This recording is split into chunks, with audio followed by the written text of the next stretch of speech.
बढ़िया। आगे अंतिम, अब कौन बचा? देवगति। 100 नहीं 348 का था। ओघम देवेण हिणिर्याऊ सारोति होदितिरियाऊ भवनतिय कप्पवासिय इत्थि सुणतिथयर सत्तम। ओघम देवे, देव में ओघ के समान है, लेकिन णहि निर्याऊ, लेकिन नरक आयु का सत्व नहीं है। तो देव जो हैं, देव गति में सामान्य देव पूछ रहे, सामान्य देवों में कितने प्रकृतियां सत्व योग्य नहीं है, ऐसा पूछें तो क्या बोलेंगे? एक कौन सी?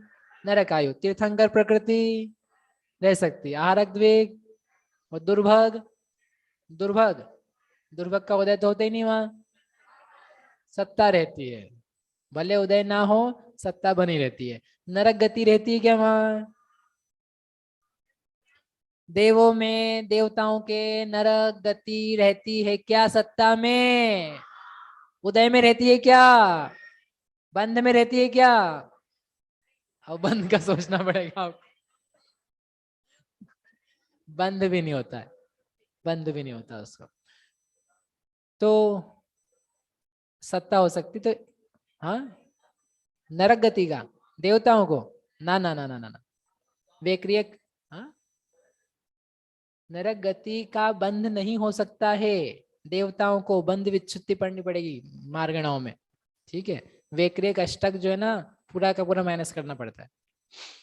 चलो, जो जहां जा नहीं सकता वहां की गति भी नहीं बांध सकता है, ये सामान्य नियम है। आगे सारोत्ती। अब ये जो क्या करना है आपको, देवगति में सामान्य गुणस्थान कितने होते हैं उसके? देवगति में गुणस्थान कितने हैं? 4। अब आपको बताना है, माइक देता हूं मैं किसी को, ये भैया इनको दे दो, वीर धवल ईश्वर, क्या नाम है आपका? धवल राज, ठीक है, धवल राज को दो। धवल राज, आपको बताना है, किताब बंद कर दो, ये बताना है, सिंपल है, कोई कठिन नहीं। गुणस्थान कितने होते देवों के? 4। माइक चालू करो। 4। पहले गुणस्थान में देवताओं को कितनी प्रकृतियां सत्ता में रह सकती है? टोटल होती है 148, उसमें से नरक आयु माइनस कर दी, 147 सत्व योग्य प्रकृतियां हैं। और प्रश्न है आपके सामने कि कितनी सत्व योग्य होती है, बताइए। ऑप्शन कुछ नहीं है, लाइफ लाइन कुछ भी नहीं है, आपकी लाइफ है अकेली, और लाइन तो यहाँ लगी लोगों की। बोलो। 147। 147, किसी को भी माइनस नहीं करना चाहते हैं आप? अरे कुछ तो बोलो। नरकायु माइनस, नरक आयु को माइनस करना चाहते हैं, वो तो पहले से ही माइनस है। अरे किताब बंद कर दो, किताब बंद करो पहले। हाँ, कोई दिक्कत नहीं है, आप चिंता नहीं करो, किसी को नहीं आता है। लाइफ लाइन लेके भी क्या करोगे?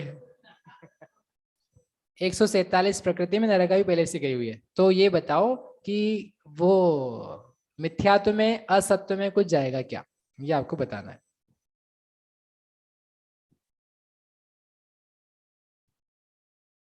नहीं पता है? अच्छा, चलो आपके फ्रेंड को पास कर देते हैं, आप तनुशीलन को दे दो। तीर्थंकर एक माइनस हो जाएगी। तीर्थंकर एक माइनस हो जाएगी पहले गुणस्थान में? हाँ, क्यों माइनस करना चाहते हो आप? क्योंकि वो यदि देवगति में आएगा, देव मतलब देवायु में आएगा, तो सम्यक लेके ही आ जाएगा ना मिथ्यात्व में। बढ़िया, सही है, सही है। क्योंकि तीर्थंकर प्रकृति यदि मिथ्यात्व गुणस्थान में हो किसी के, तो मात्र नारकी की होती है और मनुष्य की होती है, और किसी के नहीं हो पाती है, राइट, जब वो मिथ्यात्व में आता है। तो यहाँ पर क्या करना पड़ेगा? तीर्थंकर प्रकृति को पहले गुणस्थान में असत्व में रखना पड़ेगा। तो कितनी प्रकृतियां सत्व योग्य हो सकती है फिर? 146। बढ़िया। दूसरा गुणस्थान बताइए, आपको ही बताना भैया, आप अगले क्वेश्चन पे पहुंच गए ना। आहारक द्विक और तीर्थंकर। आहारक द्विक और तीर्थंकर को क्या करेंगे? माइनस कर देंगे, तो कितनी बच जाएगी? 144। 44, सही जवाब, सही जवाब। आगे तीसरे में आएंगे तो तीसरे में तीर्थंकर एक माइनस हो जाएगी अकेली, तो 146। 146, कोई अनुपूर्वी? नहीं नहीं कोई नहीं, नहीं, पक्का? चौथा गुण स्थान एक भी नहीं होगी, मतलब 147 रहेंगी। क्या बोल रहे हो? सत्य बता रहे हो कि सत्य विच्छुद्धि, क्या बता रहे हो आप? सत्य बता रहा हूँ, हाँ, तो 147। सारे ही कर्म सत्ता में रहेंगे। ठीक है, सही जवाब।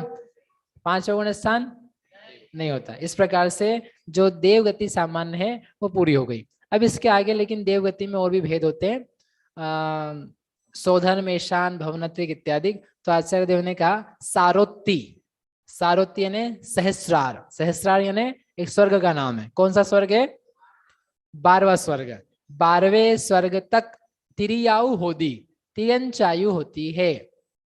12वें स्वर्ग के ऊपर तिर्यंचायु नहीं होती है। क्या मतलब निकला?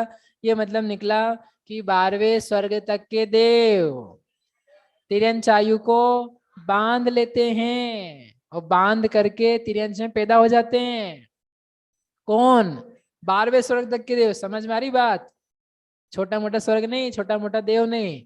12वां स्वर्ग यानी इतना उच्चर गया, इतना तप किया होगा, कोई परिचय सहन किया होगा, कोई भूखा प्यासा रहा होगा, साम्य भाव से, अकाम निर्जरा से, मतलब मिथ्यात्व के साथ में यदि गया हुआ हो तो इतना ऊपर गया, इतने लंबे समय तक। कितने सागरों की आयु वहां पर?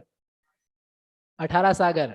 18 सागरों की आयु, इतने लंबे समय तक भोग भोगे और वहां से मरा, मर के क्या बन गया? तिर्यंच बन गया। बताओ क्या दशा है? 12वें स्वर्ग से मर के इतने लंबे समय बाद कोई सेठ हो लंबे समय और उसको 2-4 साल के लिए गरीब बना दो, कैसा लगेगा उसको? कैसा दिखेगा? ऐसे कोई व्यक्ति है, उसको इतने लंबे समय तक अच्छे प्रशस्त में रहा, अब गिर करके तिर्यंच बन गया, कैसा लगेगा? और कोई भोग भूमि का तिर्यंच नहीं बनता है। कोई भी देव मरण करके भोग भूमि का तिर्यंच नहीं बनता है, वह बनता है कर्म भूमि का ही। एक केंद्रीय नहीं बनता है। एक केंद्रीय बनने के लिए दूसरे स्वर्ग तक की ऑप्शन है। पहले दूसरे स्वर्ग में रह करके एक केंद्रीय बना जा सकता है, लेकिन तीसरे से 12वें स्वर्ग तक के देव हैं, वे मरण करके मात्र यदि तिर्यंच बनेंगे तो पंचेंद्रिय तिर्यंच बनेंगे, संगी बनेंगे, पर्याप्त बनेंगे, गर्भज बनेंगे, लेकिन तिर्यंच बन जाते। सोचो संसार की दशा क्या है। समझ में आ रही बात? संसार में पुण्य के फल भोगने के फल क्या हैं? तब समय साल में आचार्य देव ने लिखा कंखा मणा गदस्य उदयस्तण को उदयनाणी उपन्नोदय भोगे वियोग बुद्धि तस्य नित्यम। जो सम्यक दृष्टि या ज्ञानी धर्मात्मा बुद्धिमान जीव है, वो उत्पन्न हुए भोगों में क्या इसकी वांछा करूं? क्यों भोगों की वांछा करूं? क्यों बहुत सारे धन की, पैसे की, रुपए की, सामग्री की, अनुकूलता की, और सारी मेरे को प्रशंसा, सम्मान, पदों की उन्नति, ये सब मिलती जाए, अन्य भाव में भोग आदि प्राप्त हो, रोग ना लगे, ये सब मांगते रहने से क्या लाभ है? इन पुण्य के वैभवों से क्या प्रयोजन है? जिनको देख देख करके आप हम चमक जाते हैं, हमारी आंखें चुंधिया जाती है, देख करके ललक पैदा हो जाती है। मिल जाए, ये गाड़ी मिल जाए, कोई गाड़ी अच्छी बड़ी निकल के लेके आता हुआ जाए तो गाड़ी मिल जाए, पद मिल जाए, स्त्री मिल जाए, पुत्र मिल जाए, बंगला इतना बड़ा सुहाना, इतना अच्छा वो मिल जाए, क्या सोच रहे हो आप? क्यों मांग रहे हो? किस लिए मांग रहे हो? कंखा मणा गदस्य, अनागत भोग की वांछा, अनागत पुण्य के फल की वांछा, अनागत है ना भविष्य, उसको ज्ञानी कभी नहीं करता है। आपको ज्ञानी बनना है, अज्ञानी बनना है? अज्ञानी। और अज्ञानी बन जाओगे तो अज्ञानी बनने की तो दशा है। इतना बड़ा घर मिला, विमान मिला, विमान, रत्नों के महल मिले, स्फटिक की मालाएं मिली, स्वर्ण का मुकुट मिला, सारा सुंदर शरीर मिला, वो खूब भी यूज कर लिया। उसके बाद क्या किया? उसका क्या मिला? उससे क्या मिला? पंचेंद्रिय तिर्यंच। वहां कोई मुकुट नहीं है, वहां कोई मणि नहीं है, वहां कोई माला नहीं है। जब उसकी ये दशा है तो फिर हम आप इतनी ज्यादा चमक में, भौतिकता में, चीजों में, एक फोन दिखता नहीं है और ऐसा लगता खरीद ले। कौन सा फोन खरीदना है अपने को?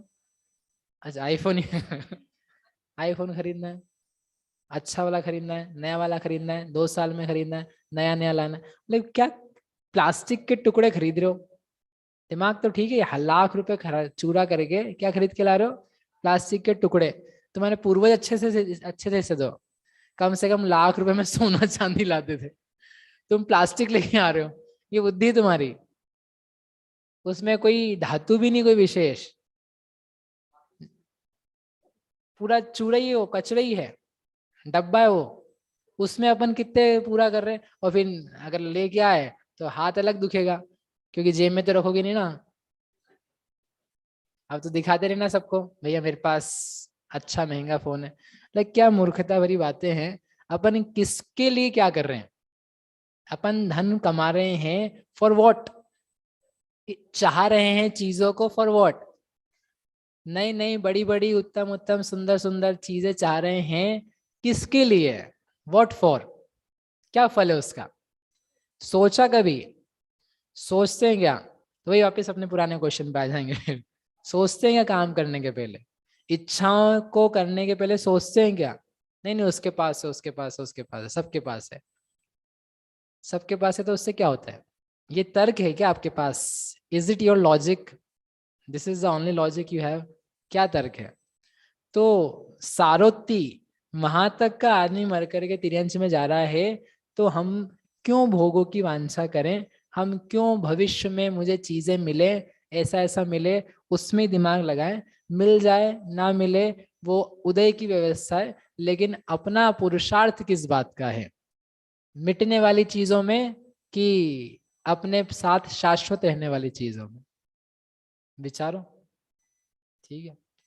तो आगे बढ़ते हैं अपन, तो सारों तक में क्या करना है, तिर्यंच आयु को लेके चलना है, लेकिन उसके बाद में तिर्यंच आयु को सत्ता में से माइनस करना है, तो क्या माइनस कर देंगे, 147 प्रकृतियां थी, अब क्या करना है आपको, 13वें स्वर्ग से तिर्यंच आयु का सत्व और घटाना है, क्योंकि मरण करके सब क्या बनेंगे, मनुष्य बनेंगे, तो उसको मनुष्य आयु का सत्व तो हो सकता है, लेकिन तिर्यंच आयु का सत्व नहीं हो सकता, तो 146 प्रकृतियां हो जाएगी, है ना। 12वें स्वर्ग से लेकर के कहां तक, ऊपर अनुदिश, अनुदिश के ऊपर सर्वार्थ सिद्धि के जो 5 अनुत्तर है वो सब में।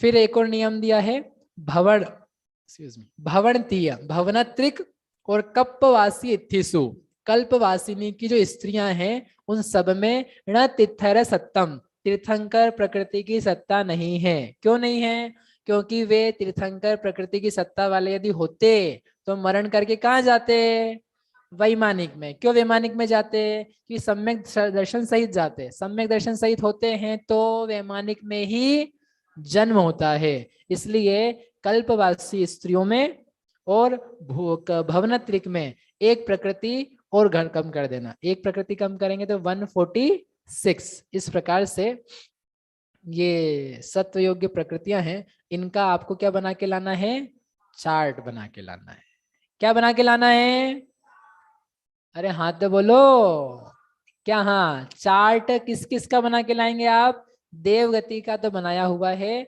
आपको भवनत्रिक का बना करके लाना है, बना लेंगे, और 13वें स्वर्ग का, ये 2 बना के लाने सत्व में, बाकी जो इतनी सत्व विच्छुति अपन कल सुबह करेंगे।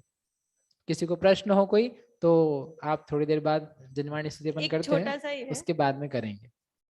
ओके, एक छोटा सा ही प्रश्न है छोटे ही होते हैं सब प्रश्न।